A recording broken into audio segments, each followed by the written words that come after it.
Hello, my name is Kathy, and today I'll be discussing how to use homeopathic remedies on ailments, continuing with infections, infestations, and the immune system, starting with the letter T, part 1.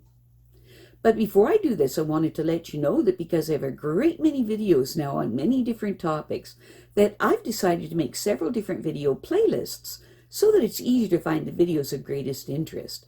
So please check out my playlist page. Please refer to my How to Use Homeopathic Remedies video before using the material in this video. I'll be discussing how to use homeopathic remedies on specific ailments, but I've broken these ailments into categories for easier reference. I'll begin with ailments of the mind and emotions. Then I'll move on to ailments of the brain and nervous system. Then I'll address issues with your skin, nails, hair, ears, eyes, nose, skin, nails, hair, teeth, gums, lungs, respiration, heart, blood circulation, muscles, bones, joints, esophagus, stomach, duodenum, small and large intestine, liver, gallbladder, pancreas, kidney, bladder, then ailments specific to women and specific to men, then issues of the hormones and the metabolism, and homeopathic remedies for infections, infestations, and the immune system, then issues surrounding fertility, pregnancy, childbirth, postnatal problems, homeopathic remedies for infants, ailments and diseases in childhood, and special issues of adolescence, and finally, special issues of the elderly. Constitutional treatment involves treating the totality of the individual person. Everyone is a unique individual with a unique physiology that responds to substances differently. In homeopathy, it is recognized that people will react strongly to certain remedies, and as a result of this, they can be loosely placed into different categories, called constitutional types. Homeopaths talk of, for example, phosphoric types. These are people who react strongly to phosphorus, or Arsenicum Album types, those who react strongly to Arsenicum Album. The belief is that people of one type share similarities in terms of body shape, character, and personality, and the sorts of diseases from which they suffer.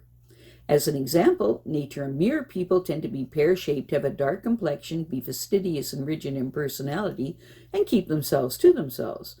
They also crave salt and suffer from constipation. As another example, lycopodium types tend to be tall, gangly, of a stooped appearance, with an anxious expression and a craving for sweets, and a propensity to produce intestinal gas. Now, of course, constitutional types have their limitations.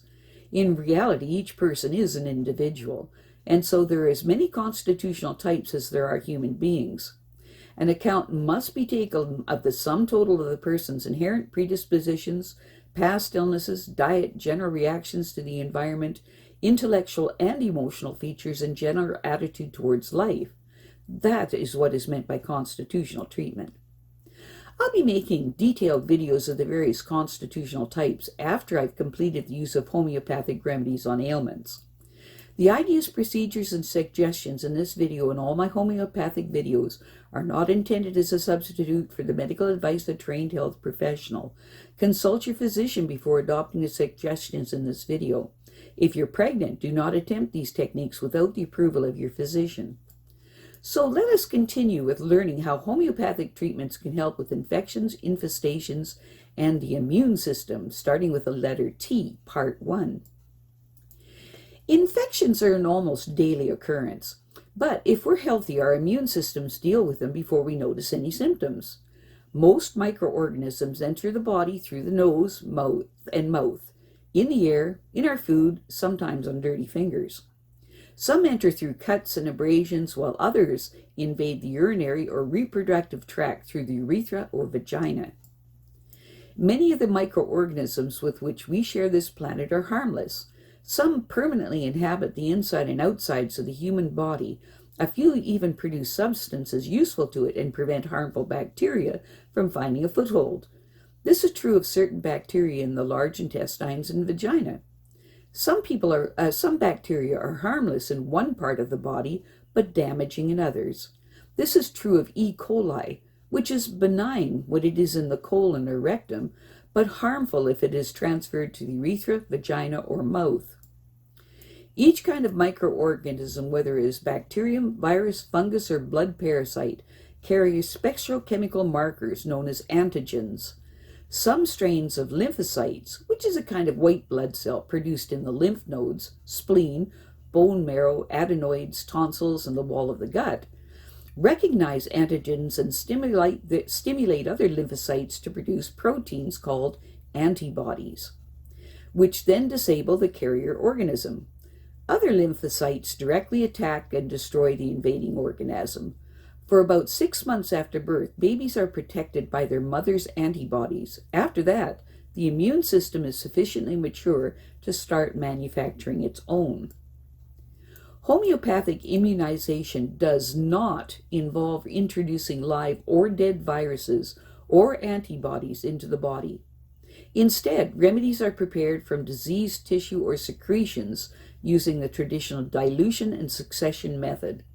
Like other homeopathic remedies, they contain in highly potent form the essence of the source material used, in this case the essence of the disease organism and its toxins. The body reacts to such remedies known as nosodes by sharpening its immune response. The production of antibodies in response to antigens, the so-called immune response, is not the body's only line of defense. The body's first-line troubleshooters are neutrophils and macrophages, which are two kinds of white blood cells that constantly patrol the bloodstream and tissue fluids and respond immediately to the chemical and thermal signals sent out by tissues when they become inflamed. If inflammation is suppressed, white cell activity is impaired. Neutrophils and macrophages gobble up and digest offending microbes, foreign particles, and other noxious elements. The resulting pus is a mixture of necrotic tissue, dead bacteria, and dying white blood cells. Infections can be treated by killing the germs that cause them or by helping the immune system to deal with them, or both, depending on general health and the virulence of the infection. Traditional antibiotics can deal with bacteria, but not viruses. After a course of antibiotics, live yogurt or kefir eaten daily for at least 5 days helps to repopulate the gut with the beneficial bacteria that the antibiotics have killed, along with the harmful bacteria that was their main target. Homeopathic remedies, improved nutrition, fresh air, exercise, and rest can restore the coping ability of the immune system. In some cases, homeopathic remedies and antibiotics used together may be necessary. Constitutional homeopathic treatment is always advisable after serious infections. Occasionally, as a result of aging or exposure to certain viruses, bacteria, chemicals, and environmental factors, the body loses some of its ability to discriminate between self and non-self, or fails to recognize and destroy its own abnormal cells.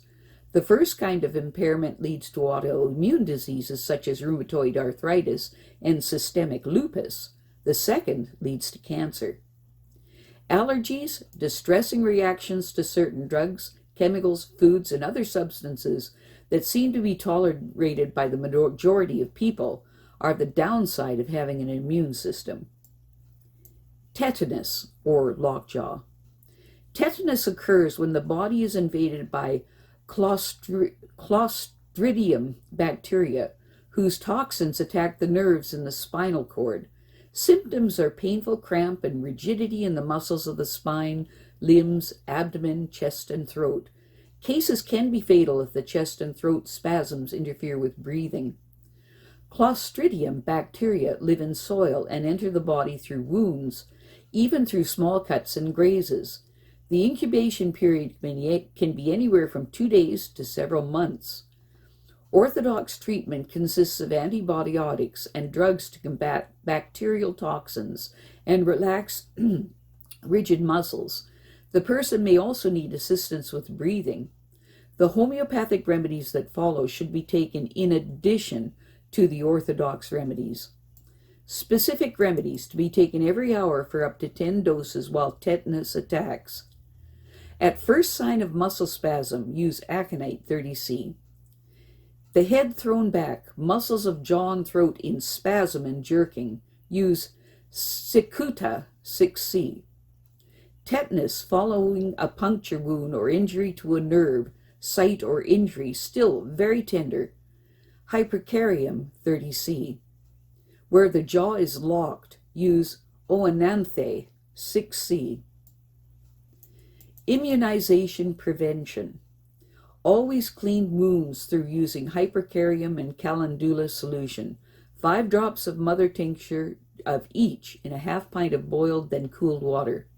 If the wound has been contaminated with soil and you have not been immunized or received a tetanus booster injection in the last 5 years, take Hypercarium 6C 3 times daily for 3 weeks as a preventative. Tuberculosis. Tuberculosis, or TB for short, is now rare in Western countries, but still common in Asia, Africa, and the Caribbean, and becoming so among AIDS sufferers. The tuberculosis bacillus, a type of bacteria, is spread by droplet infection or through milk that has not been TB tested and mainly affects the lungs, but it can also attack the brain, kidneys, and bones. A single attack may confer immunity, but residual bacteria can lie dormant for many years until reactivated by general ill health or undernourishment.